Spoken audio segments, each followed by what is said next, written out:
Next, we'll move on to selecting the correct format of filters and filters.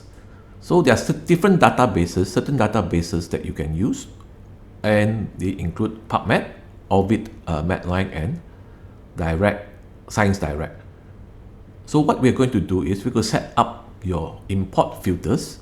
To do this, open your EndNote library and click on the tools under the menu bar, and then click on import filters and click on open filter manager.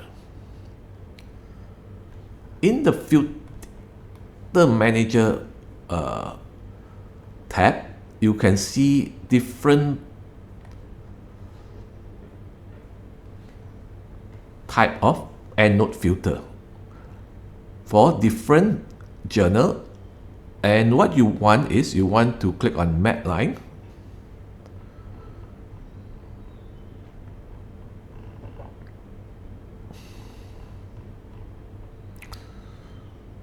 so there's different Medline.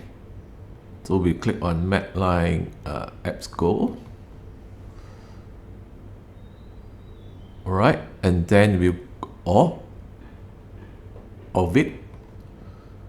Alright, and then we'll go and go to find another one, which is OVID MEDLINE. Correct, so we have OVID MEDLINE. So we have PubMed. We're going to find PubMed.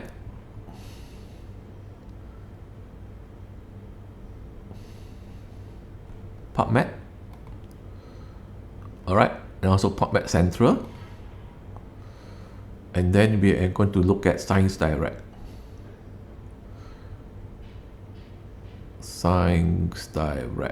Whether there's ScienceDirect or not. Okay, there's no ScienceDirect. So you can see that there's different filters here. So once you have completed that,